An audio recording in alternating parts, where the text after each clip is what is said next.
Genius is a flower of great rarity that grows in the most unlikely places. Recognition of genius is an accolade that usually becomes a posthumous award. Certainly, this is true of the man called simply O.Henry, master of the tale with a twist, and one of the greatest storytellers of all time.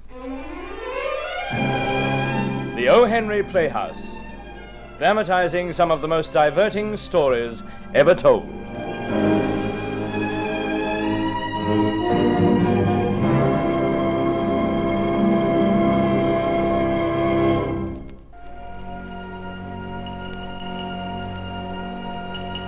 Amnesia is a favored and fruitful theme of the modern playwright, just as everything went black is a favored and fruitful gambit of the modern defense counsel.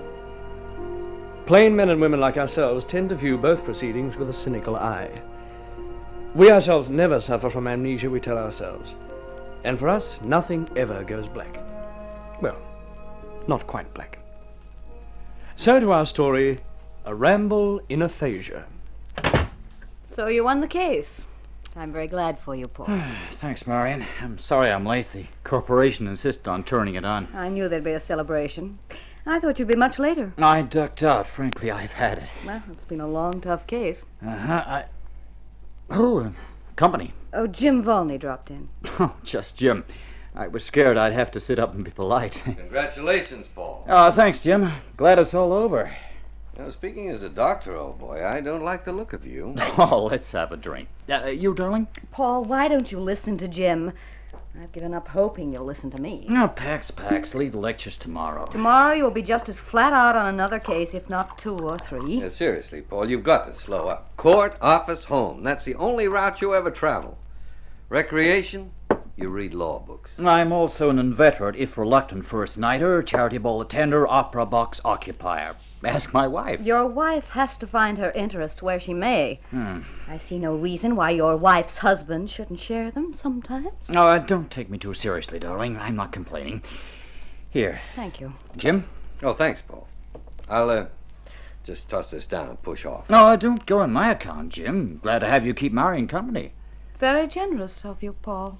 Well, the latest big success, Paul. Oh, thanks. Head aching, Paul?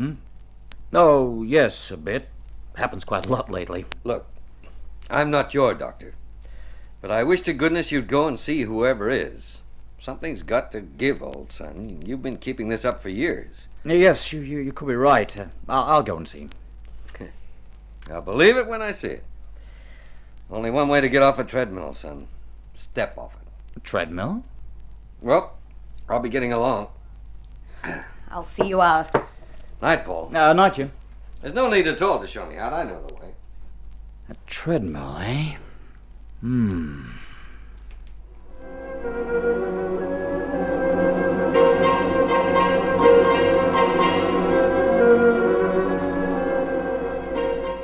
Jim, I told you last Yeah, I night. know what you told me, but I love you, Marion.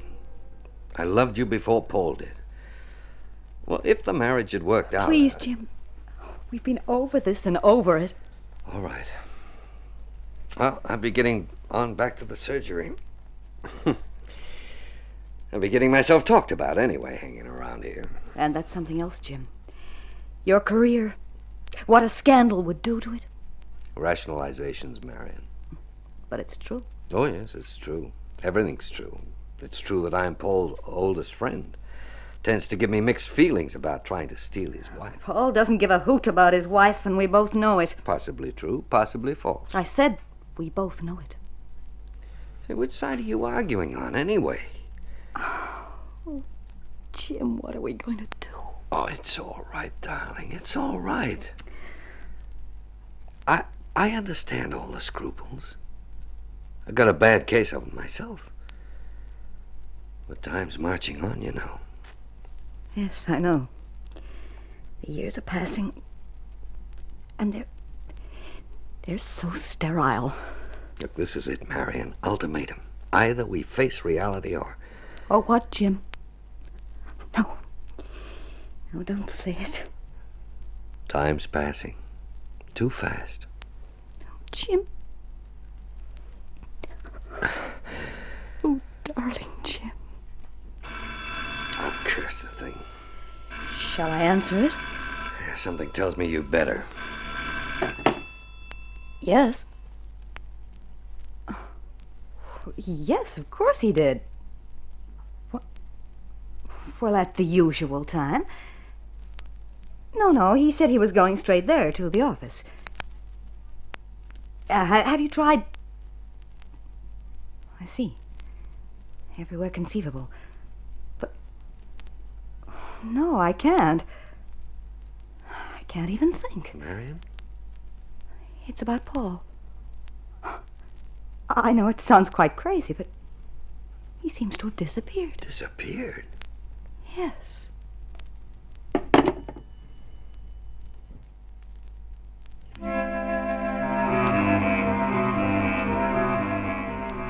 I must have a name of some sort, muttered the tall, distinguished-looking man, stretching his cramped muscles and searching in his pockets. But not a card, not a letter, not a paper could he find. Only a large sum of money in crisp, new notes. Well, I must be someone, the man mumbled, and looked anxiously around the crowded car of the train. The crowd was uniformly male, uninhibitedly male. Everyone seemed to know everyone else and intermingled in the best of good humor and spirits. Ah! Come too, did you? Come to. Brother, did you have one tied on, huh?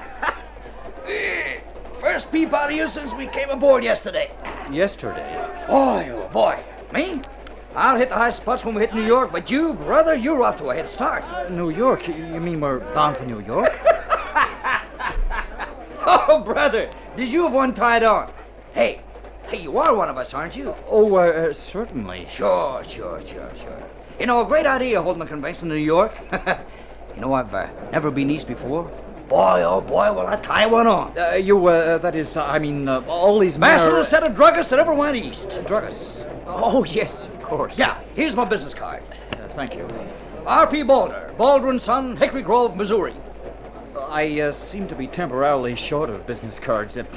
My name is Pinkhammer. It is? Edward Pinkhammer. I, too, am a druggist, and my home is in Cornopolis, Kansas. Well, I'm glad to know you, Brother Pinkhammer. You know, the way I figure it, all us druggists from the West ought to stick together at the convention. Oh, yes, I agree. Yeah, stand out for the new image. In fact, the old image. The good old image of the family corner drugstore, the neighborhood druggist as the family friend. Oh, I quite agree. You do? The family friend. Yeah. You know, these days the druggist image is too, Institutional. Too... Impersonal. Hey, you know, Hammer Pinker, you do catch the idea. Pinkhammer. Pinkhammer. Precisely. Yeah. Well, you know, when I spring on the convention, you'll back it up, will you? Mr. Boulder, you have my full assurance. Mr. Pinkhanger, I'm glad to know you. Mr. Boulder, meeting you was one of the turning points in my life.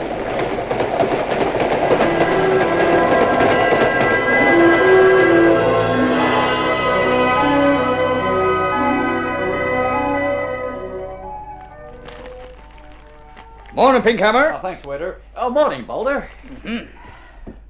You, have an interesting evening, Boulder, this great island city holds a piquant and sparkling cup to my lips, and I drink of it gratefully. Tomato juice, Mr. Pinkhammer? Oh, please.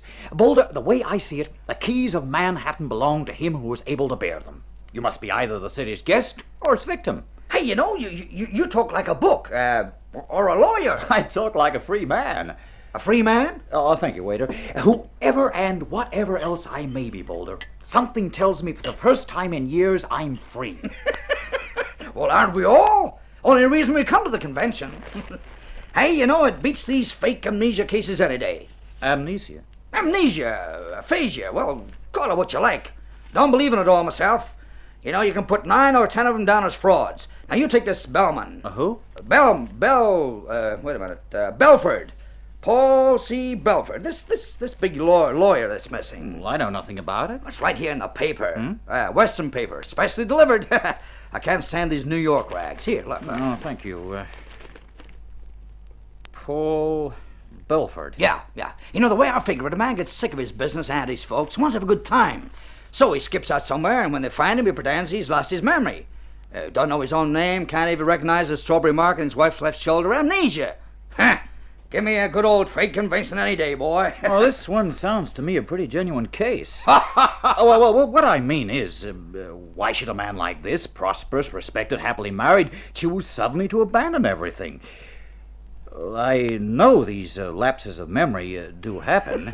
Oh, yeah? Oh, well, sure. I mean, men do find themselves adrift without a name or a history or a home. Oh, you gotta be kidding. Ask me, trouble is there's too much education these days. Men know all about this amnesia and they use it for an alibi. And the women are wise, too. And when it's all over, they look you in the eye as scientific as you please and they say, "He hypnotized me, Daddy."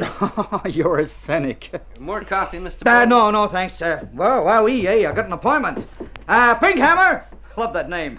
Keep the paper. See you. Amnesia. See you, Boulder.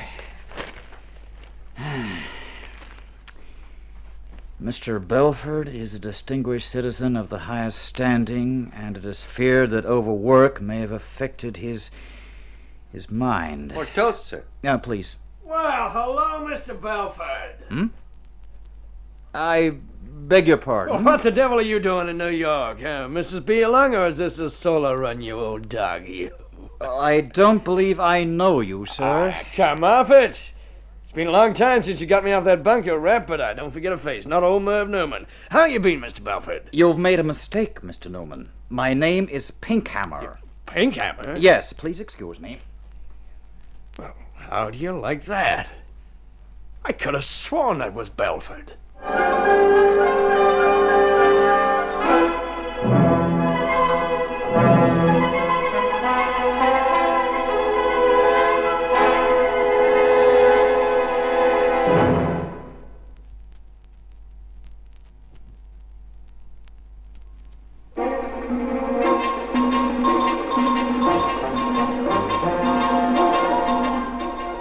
Following his encounter with Merv Newman, Mr. Edward Pinkhammer, druggist of Cornopolis, Kansas, shifted his very new baggage to an apartment house, a sedate, old-fashioned apartment house on Lower Fifth Avenue, and thence sallied forth into days and nights which were as gold and silver. Edward Pinkhammer, born on an eastbound train and a mere 3 weeks old, knew the rare joy of having come upon so diverting a world, fully fledged and unrestrained. Went here and there on a magic carpet bound by no limits of space, time, comportment, responsibility, memory. Fortunate Mr. Pinkhammer. Marion, I came as quickly as I could. This letter. Huh? It arrived by the early mail. It's from an old client of Paul's, a man called Mervyn Newman. Jim, he says he saw Paul. Yeah, in New York. A week ago, huh? Paul didn't recognize him, if it was Paul. Well, by the looks of this, Newman seems pretty positive it was. I wonder what he means when he says Paul acted strangely. Well, of course he'd act strangely. He's sick. On the other hand, it might be just a mistake. Someone who looked like Paul. But Newman didn't even know Paul was missing. The papers in New York haven't shown much interest. Pinkhammer? What a name. Well, anyway, I'll call this hotel right away. Oh, I did, Jim, while I was sitting waiting for you. That is, I booked the call. Good. Jim, do you think... Darling, I don't know what to think. Pinkhammer? Doesn't sound like the kind of a name a man would invent. That Paul would invent, anyway. How do you know? Huh? How much does either of us really know about Paul? Oh, Paul about himself, for that matter. Marion... He's my husband. We've been married 7 years. That's an awfully long time to end up strangers. Oh, darling. But he is my husband, Jim. I've nearly gone crazy thinking of him wandering around, sick and lost. Well, I haven't exactly enjoyed the idea myself. Marion. Oh, you take it, please, Jim. All right. Yes. Yes, we did book a call, and we're ready to take it. Thanks. Jim, Hello, I want to contact one of your guests, Mr. Pinkhammer. Well, that is, I just want to check if he's still staying there. He was there about a week ago. I beg your pardon? Convention? Yes, I see. And did he leave any forwarding address? I know you're not permitted to give this kind of information over the telephone. I'm not asking to be told the address, merely if he left one. All right, thanks. I'll have to do this another way. He left there a week ago. Probably right after he saw Newman. Left there? It might be significant, or it might not. We'll have to let the police find out. Wouldn't they tell you where he's gone? No, but they'll tell the police. That's if they know. Oh, somehow I'm not very hopeful about this. But Newman was so sure. I know that, darling, but on the other hand, the hotel clerk obviously remembers this pink hammer. Says he was there for the druggist convention. Oh.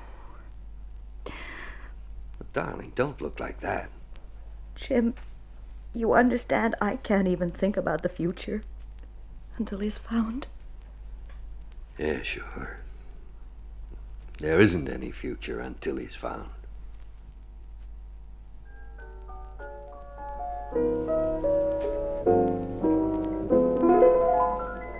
Why, Paul.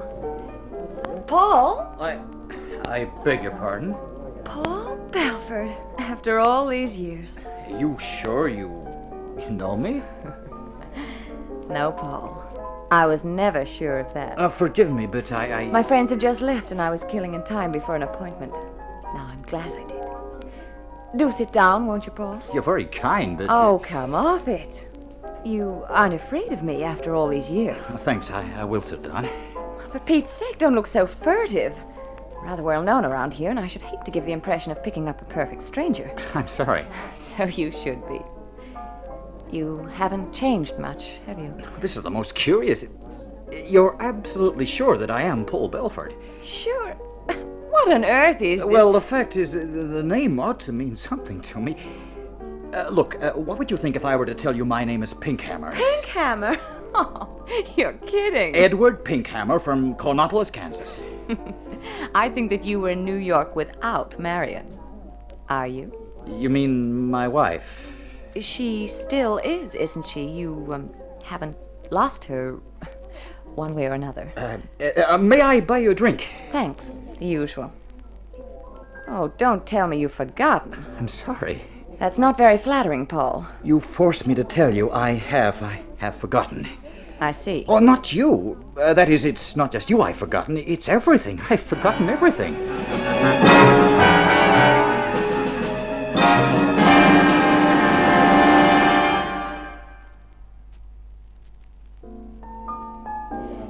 Are you trying to tell me I that... said I've forgotten everything. But, Paul... And I'm sure if I've ever known anyone as beautiful as you, I'd surely... I take it all back. I am flattered. It's ingenious, Paul. But you needn't really go to such lengths to convince me. Lengths? Oh, that's not a bad line of patter, but your eyes are telling another story. I'll have a martini, dry. Waiter, 2 martinis, dry. Yes, sir. I've heard about you at times, of course. Quite a big lawyer back in Denver, aren't you? Marion must be proud of you. She always was ambitious. And you? It's nice to be rich. Did you know I married 6 months after you did? No, it all sounds most intriguing. Harry died last year. Oh, I'm sorry. Thanks, waiter. Well, let's drink to... A reunion? Oh, yes, a reunion of old friends. Tell me, have you ever dared since that night to touch, smell, or even look at white roses? White roses. White roses wet with dew or rain. White roses. Paul, what is it? Suddenly you look quite ill. Well, it would be useless, I suppose, for me to repeat that I have no recollection at all about these things. I don't have to say how much I regret it. You're lying again, darling. My name is Edward Pinkhammer. I came with the delegates to the Druggist National Convention. Oh, Paul, come off it. I wish I could remember. You won't concede Pinkhammer, and I really cannot conceive of the roses and other things. Poor darling. You're really quite lost, aren't you?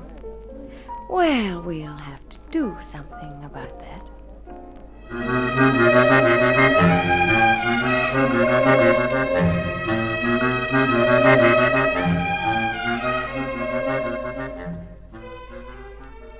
Good evening, Mr. Pinkhammer. Oh, good evening. I let the lady and gent wait in your apartment. I hope that's okay, Mr. Pinkhammer. Lady, why, yes, of course, it's all right. Oh, thank you, sir. Hello, Paul. Good evening. Paul. Good evening. Been a long haul, but we finally made it. Yes, so I see. Good evening. Jim, I can't bear it. It's all right. It's going to be all right. Leave it to me. Let me talk to him. I'd rather see him dead than like I this. said, leave it to me, please, darling. Go and wait in the other room. Yes, all right. I won't be a minute, old man. I'll explain all this in a moment. Well, I must say it's all rather... In a moment. Marion, wait here and don't worry. It'll be all right. You understand. Perfectly. I've understood for a long time now. I know I never stood a real chance with you. Jim. Just don't worry. I'll call you soon. Sir, you promised me an explanation. Look, at the moment, I'll just have to make statements and ask you to accept them. Point one, you're suffering from loss of memory. Two... I suppose